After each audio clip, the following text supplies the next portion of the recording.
pada adanya kesalahan.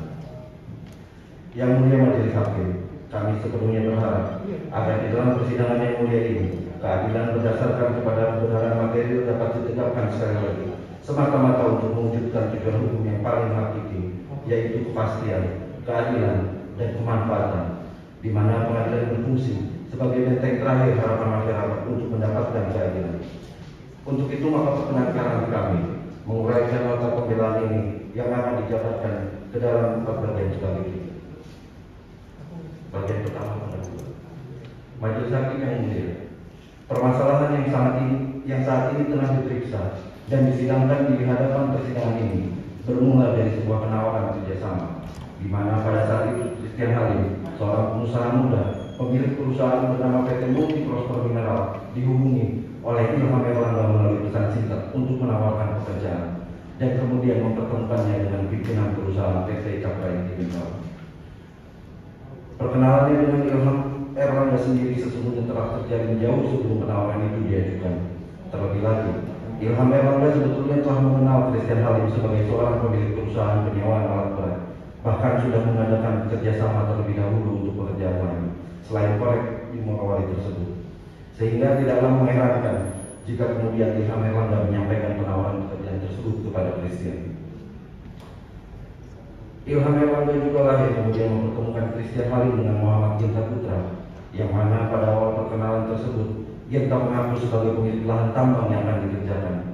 Pembicaraan dan pembahasan pada saat itu kemudian berujung pada kesepakatan bahwa Muhammad Genta Putra akan mempertemukan Christian dengan seorang investor asal Surabaya yang kemudian diketahui bernama Christopher Bergonoto.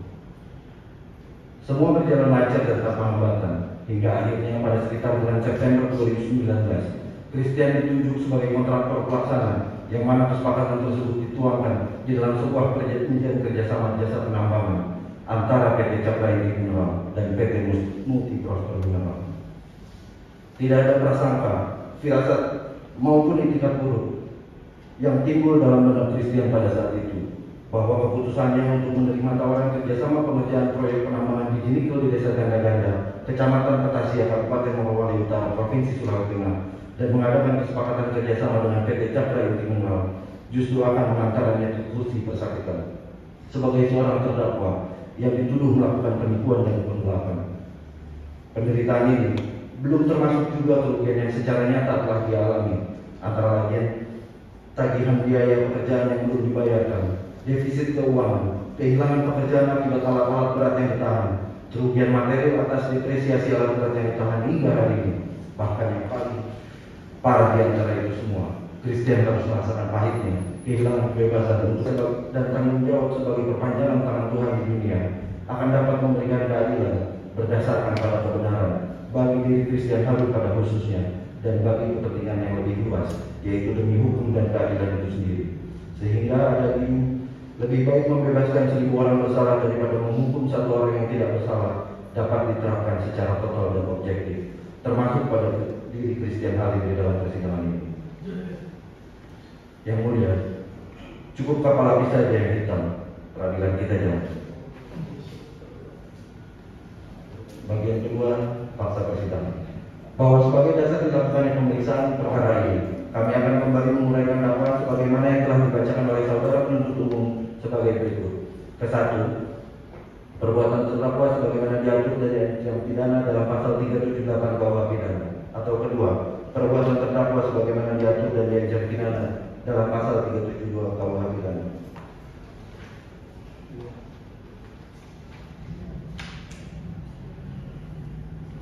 Bahwa dalam nota pembelaan ini kami tidak akan menguraikan fakta-fakta persidangan yang telah diuraikan oleh penuntut umum di dalam surat tuntutannya. Oleh karena penuntut umum senyatanya telah memasukkan beberapa keterangan saksi dan ahli maupun terdakwa yang bukan merupakan keterangan yang diberikan di dalam persidangan. Padahal kitab Undang-Undang Hukum Acara Pidana, petunjuk pelaksanaan pemeriksaan perkara di persidangan, telah mengatur secara tegas bahwa yang menjadi dasar atau pedoman penilaian bagi hakim terhadap suatu perkara yang diajukan oleh penuntut umum kepadanya bukanlah fakta-fakta yang terungkap di dalam pemeriksaan tingkat penyidikan sebagaimana diuraikan dalam berita acara pemeriksaan. Karena fakta-fakta yang demikian hanya berlaku sebagai pemeriksaan sementara, melainkan berdasarkan kepada seluruh fakta-fakta yang terungkap di persidangan pengadilan.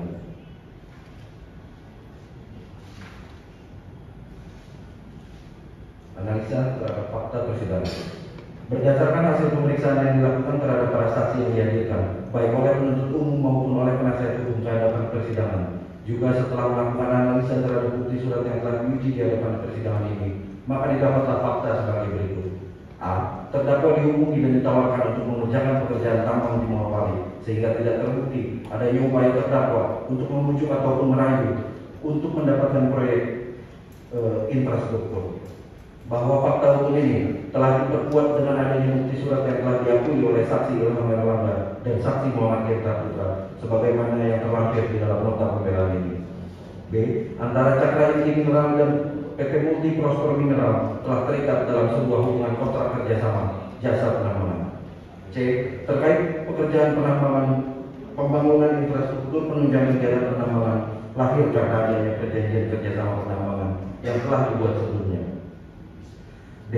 Rencana anggaran biaya yang telah disepakati kedua belah pihak tidak disertai dengan adanya spesifikasi tertulis sebagai acuan. Pihak pelapor tidak pernah menjelaskan spesifikasi bagaimana yang harus dikerjakan oleh terdakwa. E. Adanya gangguan atau unfortunate condition yang mengakibatkan kendala di dalam pelaksanaan pekerjaan dan biaya pengeluaran di luar perkiraan. Estimasi awal. F. Terdapat dua pekerjaan yang dibebankan kepada satu nilai anggaran yang kemudian mengakibatkan berkurangnya ketersediaan dana yang dapat digunakan. G. Meskipun telah diperjanjikan sebelumnya, namun kewajiban terkait pembayaran kegiatan penambangan tidak pernah dibayarkan oleh PT Cakra Inti Mineral kepada PT Multi Prosper Mineral. H. Selama pekerjaan tidak ada komplain yang diberikan dari PT Cakra Inti Mineral kepada PT Multi Prosper Mineral. I. Ketiadaan spesifikasi dan acuan tertulis perihal pekerjaan pembangunan infrastruktur mengakibatkan adanya perselisihan akibat perbedaan penafsiran di antara para pihak. J. Pokok permasalahan di antara kedua belah pihak di dalam adalah terkait hasil pekerjaan pembangunan infrastruktur penunjang kegiatan penambangan yang dianggap pihak pelapor tidak sesuai dengan spesifikasi yang diharapkan. Karena pekerjaan yang dilakukan oleh PT Multi Prosper Mineral belum dapat diselesaikan dengan baik akibat penghentian sepihak yang dilakukan oleh PT Cakra Inti Mineral di tengah proses pengerjaan. Dan L. Adanya itikat baik dari PT Multi Prosper Mineral untuk melanjutkan pekerjaan pembangunan tidak disambut baik oleh PT Cakra Inti Mineral karena PT Cakra Inti Mineral tidak mau melunasi tagihan. Bahwa berdasarkan kepada fakta-fakta hukum yang telah terungkap di persidangan ini, sebagaimana yang telah penasihat hukum uraikan di atas, kiranya yang mulia majelis hakim bisa melakukan pengamatan untuk memperoleh petunjuk bahwa sejatinya tidak ada satu pun alasan untuk menyatakan terdakwa Christian Halim terbukti secara sah dan meyakinkan bersalah sebagaimana yang didakwakan dan dituntut oleh penuntut umum.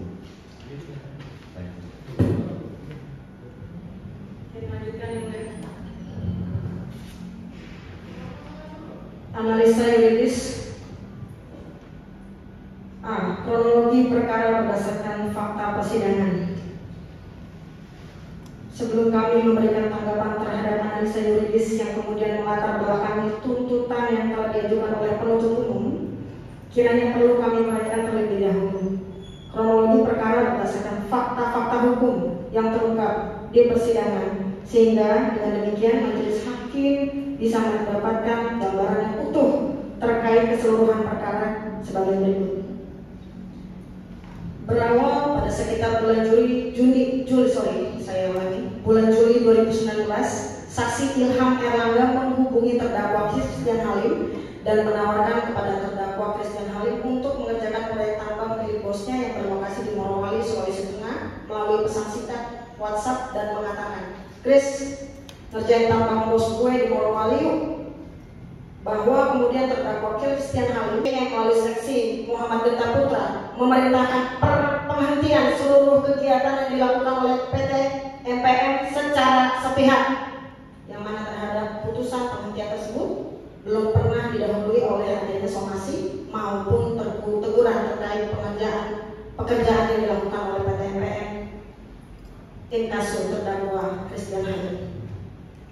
Bahwa upaya mediasi yang dilakukan antara direksi PT Cakra CIM dan terdakwa juga tidak pernah disertai dengan adanya data pembanding dari PT CIM maupun oleh PT TDU yang mendasari tuduhan bahwa pekerjaan yang dilakukan oleh PT MPM tidak sesuai dengan RAB. Sebaliknya, PT MPM telah menyampaikan laporan analisa volume sebagai laporan pertanggungjawaban untuk setiap pekerjaan tanah yang telah dilakukan di lokasi proyek tersebut, dan laporan auditor independen dan laporan keuangan proyek pembangunan sarana dan prasarana tambang Morowali untuk periode yang berakhir tanggal 30 Juni 2020 yang dibuat oleh Dr. Andes Sarifudin Chan. Ternyata kegiatan pembangunan infrastruktur dan kegiatan penambangan yang dikerjakan telah mengakibatkan PT MPM mengalami defisit keuangan. Bahwa akhirnya pada sekitar Juli 2020, saksi Kristian Margonoto kemudian melaporkan terdakwa Christian Halim ke SPKT Polda Jatim atas tuduhan penipuan dan penggelapan. Hingga akhirnya di tingkat penyidikan, penyidik menawarkan penggunaan jasa ahli dari Institut Teknologi Surabaya yang tidak pernah melihat langsung ke lokasi, tidak pernah melibatkan pelaksana, hanya menggunakan data pencitraan drone, serta tidak didukung dengan dokumen yang lengkap, menyimpulkan adanya indikasi kelebihan bayar sebesar 9M 349.305.864 rupiah 37 sen. B. Analisa yuridis terhadap unsur pasal di dalam dakwaan. Bahwa pada prinsipnya kami selaku penasihat hukum dengan ini menyatakan tidak sependapat dengan analisa dan pendapat yang telah diuraikan oleh penuntut umum di dalam surat tuntutan aku, sehingga kemudian kami akan melakukan analisa yuridis terhadap dakwaan yang telah ditunjukkan pada terdakwa di dalam persidangan ini sebagai berikut. 1. Dakwaan ke-1 pasal 378 KUH Perdata. Saya ulangi, 378 KUH Pidana. Unsur barang siapa. Bahwa pembuktian mengenai barang siapa yang dibuat jaksa penuntut umum dalam tuntutan yang tersebut bersifat sangat prematur. Hanya dengan seseorang membenarkan tentang identitas dirinya dan mengerti tentang apa yang didakwakan kepadanya sudah cukup dinyatakan terbukti memenuhi unsur barang siapa. Pembuktian tersebut sangat tidak adil bagi terdakwa karena perumusan unsur barang siapa oleh jaksa penuntut umum tanpa lebih dahulu memperhatikan fakta-fakta yang terungkap dalam persidangan. Bahwa unsur barang siapa yang dimaksud di dalam suatu perkara selalu dikaitkan dengan kondisi subjek hukum dan kondisi seseorang dianggap mampu bertanggung jawab dan dapat dipertanggungjawabkan atas perbuatannya. Yang dalam perkara ini adalah terdakwa Christian Halim yang identitasnya sebagaimana tersebut dalam surat dakwaan yang di dalam persidangan terlihat sehat secara jasmani dan rohani sesuai dengan maksud dalam pasal 44 KUH Pidana adalah terlalu cepat bagi penuntut umum menyatakan bahwa terdakwa Christian Halim pada kondisi tersebut telah memenuhi unsur barang siapa, sehingga perlu kiranya penasihat hukum memberikan kembali bahwa dalam menetapkan unsur barang siapa tidak dapat berdiri sendiri, melainkan masih sangat bergantung dan berkaitan dengan unsur-unsur lainnya, yang apabila unsur-unsur lain ini terpenuhi, maka unsur barang siapa baru bisa menunjuk kepada terdakwa Christian Halim, dan sebaliknya apabila unsur-unsur lain itu tidak terpenuhi, maka unsur barang siapa tidak dapat terpenuhi pula.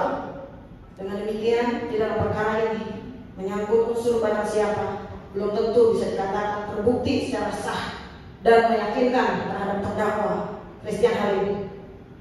2. Unsur dengan maksud untuk menguntungkan diri sendiri atau orang lain secara melawan hukum.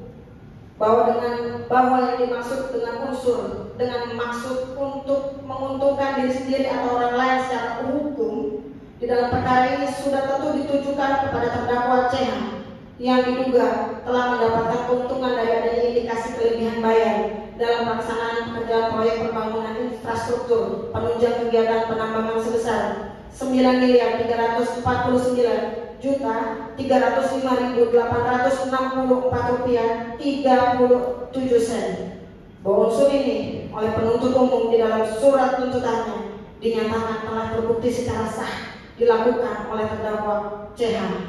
Hal mana merupakan suatu pendapat yang gegabah, terburu-buru, dan secara nyata tidak melihat dengan cermat fakta-fakta yang terungkap di hadapan persidangan. Bahwa berdasarkan fakta-fakta hukum yang terungkap di persidangan, penuntut umum telah gagal membuktikan adanya kelebihan bayar tersebut karena tidak ada satupun keterangan saksi yang bisa membuktikan adanya indikasi tersebut.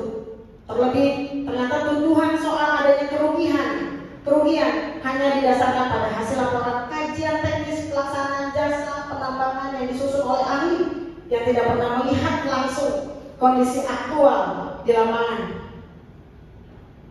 Bahwa hasil laporan yang dibuat oleh ahli tersebut selain tidak didukung dengan dokumen yang lengkap, juga terbukti di hadapan persidangan baru dilakukan setelah 7 bulan semenjak terdakwa CH diberhentikan dari pekerjaan tersebut, dan hanya dilakukan oleh satu orang tim yang melakukan pengumpulan data berupa foto yang diambil dengan menggunakan alat drone.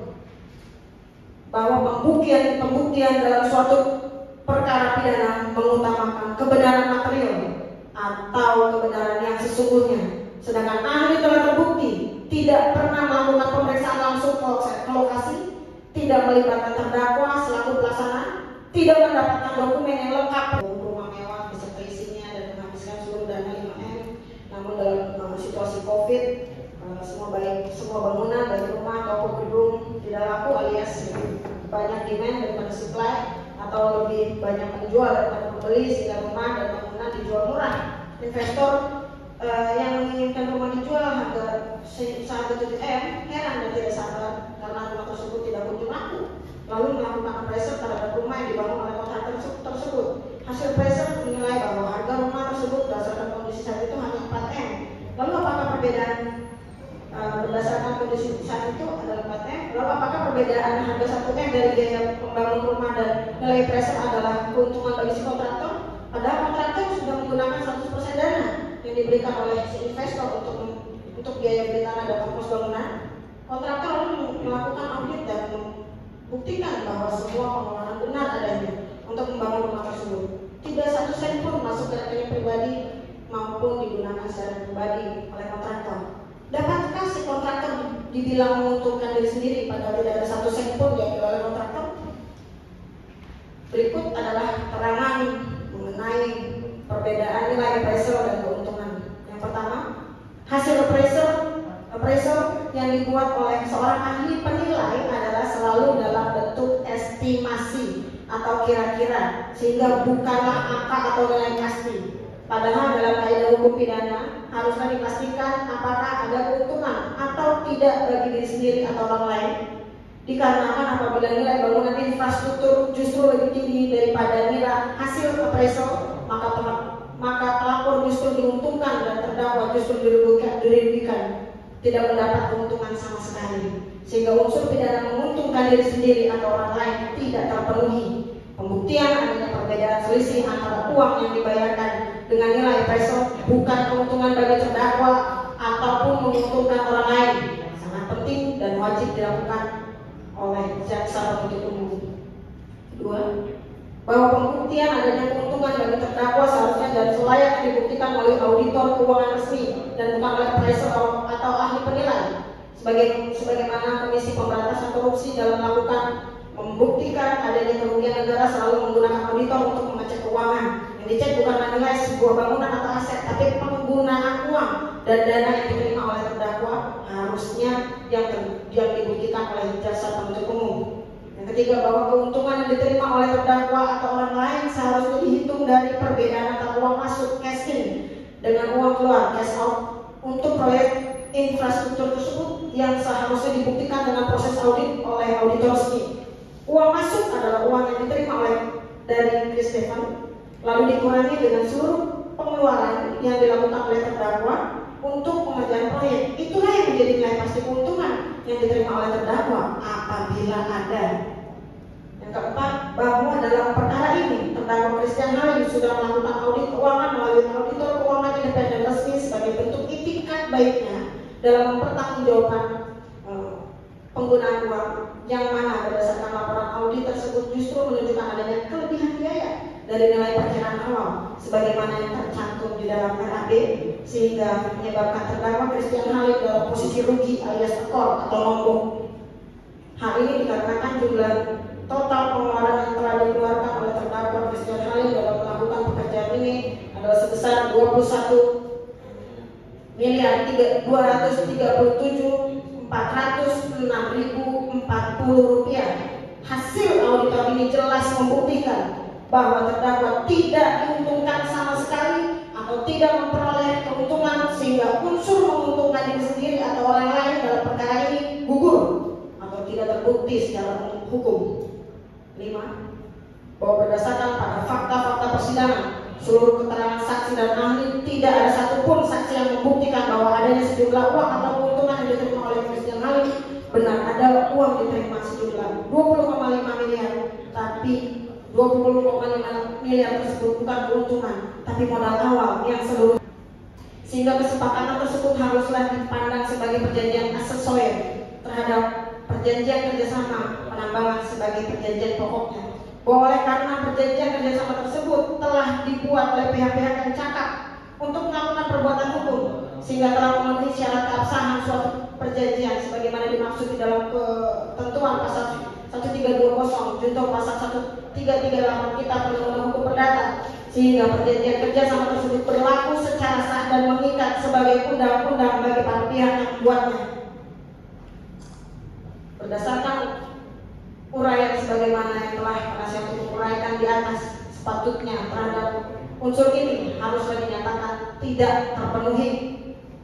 3. Unsur dengan memakai nama palsu atau martabat palsu dengan tipu muslihat ataupun dengan rangkaian kebohongan menggerakkan orang lain menyerahkan barang sesuatu kepadanya atau supaya memberi hutang maupun menghapuskan piutang. Bahwa alat pembujuk atau penggerak yang dipergunakan dalam perbuatan membujuk dan menggerakkan orang agar menyerahkan sesuatu barang atau supaya memberi hutang maupun menghapuskan piutang sendiri terdiri atas 4 jenis cara, yaitu nama palsu, keadaan atau sifat palsu, rangkaian kata bohong, tipu muslihat. Bahwa keempat alat pembujuk atau penggerak ini dapat dipergunakan secara alternatif maupun secara kumulatif dan penggunaan cara-cara atau alat-alat penggerak itu menciptakan suatu situasi yang tepat untuk menyesatkan seseorang yang normal sehingga orang itu terperdaya karenanya. Bahwa di dalam analisa yuridis sebagaimana termuat di dalam surat tuntutannya, penuntut umum menyatakan telah tergambar dengan terang di file alinea pertama halaman 52. Pada frase tersebut justru menunjukkan kelemahan pembuktian yang dilakukan oleh penuntut umum, karena bagaimana mungkin sesuatu yang tergambar hanya secara lisan bisa dikatakan sebagai sesuatu yang terang. Bahwa di hadapan persidangan terdakwa telah menolak dengan tegas seluruh tuduhan-tuduhan sebagaimana yang dituduhkan oleh penuntut umum sebagai tipu muslihat dan martabat palsu. Terlebih lagi pembuktian penuntut umum tersebut hanya didasarkan pada keterangan-keterangan saksi yang tidak didukung dengan alat bukti lain, sehingga kebenaran terkait keterangan-keterangan yang diberikan oleh saksi-saksi kesalahan terhadap kontraktor pelaksana.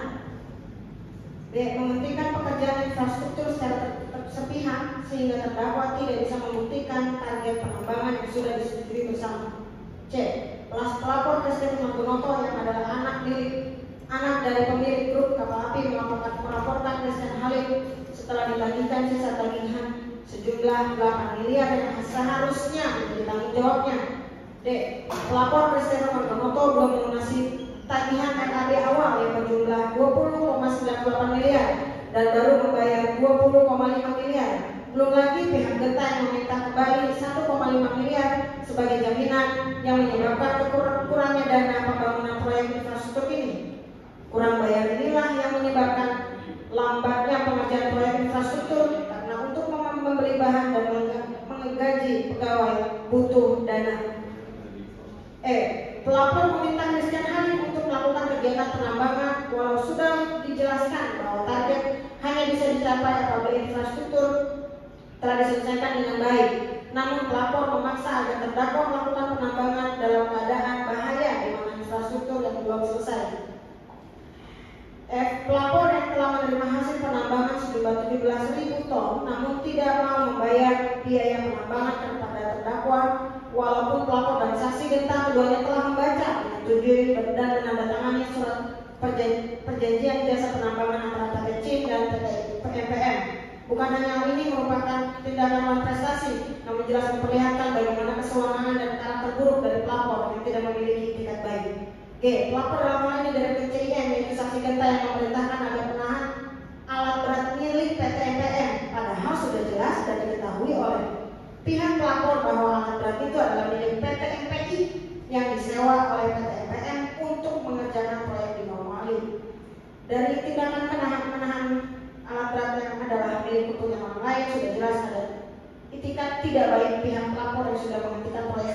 pihak, namun masih mau menguasai bidang barang dan benda dari orang lain dengan cara melawan hukum. Apalagi ternyata berdasarkan fakta di persidangan ini, alat berat tersebut justru malah digunakan tanpa sepengetahuan dan tanpa izin dari PT FPI untuk kepentingan produksi sampai saat ini. 2. Dugaan pelecehan terhadap pengadilan, bahwa adanya oknum dari Majelis Hakim Pengadilan Negeri Surabaya atas dugaan pembiaran putra yang sudah diperintahkan sebanyak 3 kali oleh Ketua Majelis Hakim yang mengadili perkara ini untuk hadir dan diperiksa, namun dengan sengaja tidak mau hadir walau sudah dipanggil secara sah dan patut oleh penuntut umum. 3. Proses peradilan yang cacat hukum, bahwa tertera dalam KUH acara pidana bahwa proses peradilan dilakukan sesuai peraturan perundang-undangan.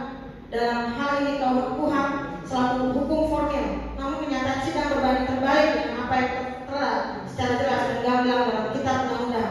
Jelas dalam pasal 160 ayat 1C KUH tertera bahwa atas permintaan terdakwa atau penasihat hukumnya, majelis hakim wajib mendengarkan keterangan saksi yang dimintakan hadir.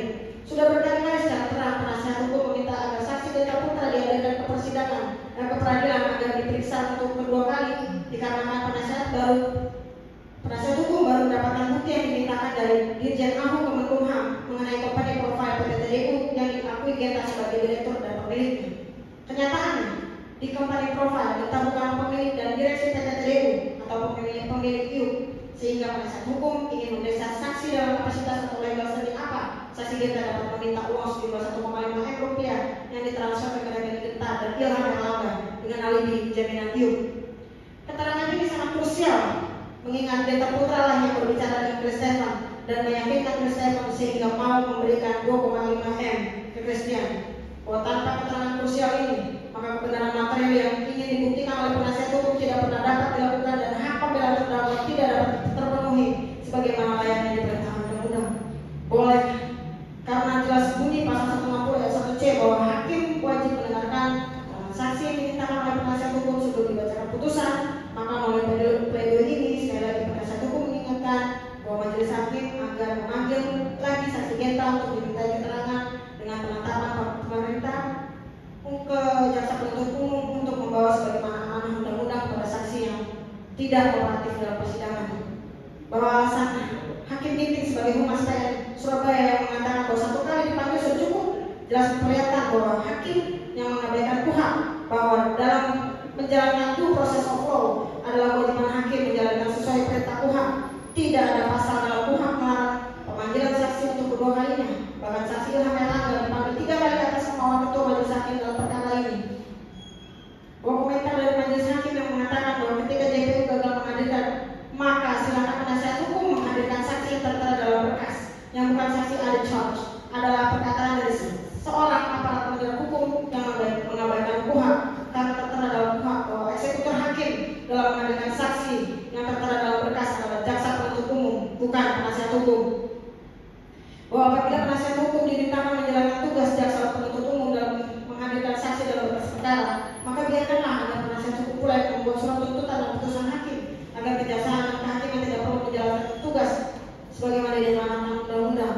Bahwa persidangan adalah proses mulia di mana diperiksa kebenaran material dan dari seorang terdakwa Christian Halim yang sedang ditahan di penjara. Sudah seharusnya dan sepatutnya seluruh aparat penegak hukum menjalankan tugasnya sesuai nilai keadilan dan bukan berdasarkan kepentingan, apalagi berdasarkan dugaan suap dan gratifikasi atau berdasarkan konflik kepentingan.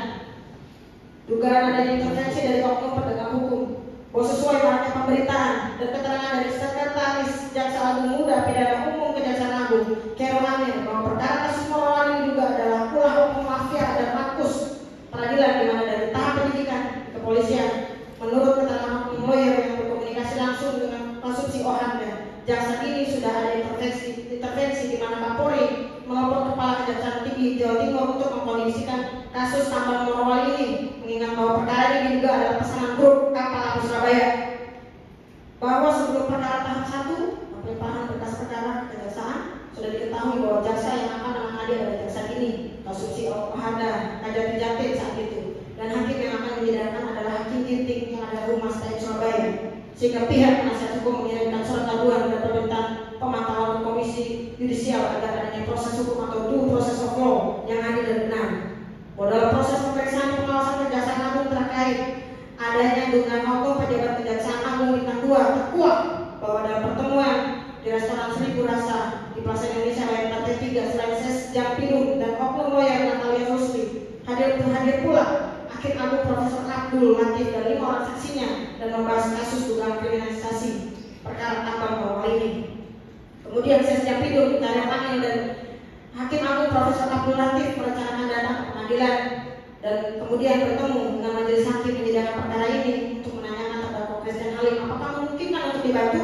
Jawab oknum hakim yang bertemu dengan Hakim Agung Profesor Abdul Latif pada saat itu setelah melakukan pengecekan adalah untuk perkara lain. Majelis hakim bersedia membantu, namun untuk perkara Christian Halim tidak bisa sama sekali karena sudah perkara atensi, di mana hal ini memperkuat dugaan adanya proses kriminalisasi dan perkara titipan dalam kasus tambang bawah ini. Dalam waktu dekat, tim penasihat hukum akan merilis ke media bukti-bukti baik foto maupun bukti percakapan keterlibatan oknum peradilan tersebut di atas dan mengambil langkah hukum secara maksimal terhadap para oknum yang berniat mencelakakan terdakwa yang kami yakini tidak bersalah dan adalah korban kriminalisasi oknum mafia kasus. Bahwa untuk kasus perdata, bagi kasus di mana jelas sekali perbuatan adalah prematur dan pekerjaan belum selesai dapat dipidanakan dengan cara-cara yang melawan hukum, bukan hanya melecehkan pengadilan umum, adalah perbuatan pengadilan, namun adalah perbuatan melawan hukum pula yang dilakukan oleh para oknum penegak hukum. Yang mana sebagai penasihat hukum kami malu sekali di mana proses pengadilan dan benteng peradilan dibuat menjadi bancakan dan transaksi uang dan kepentingan pihak tertentu.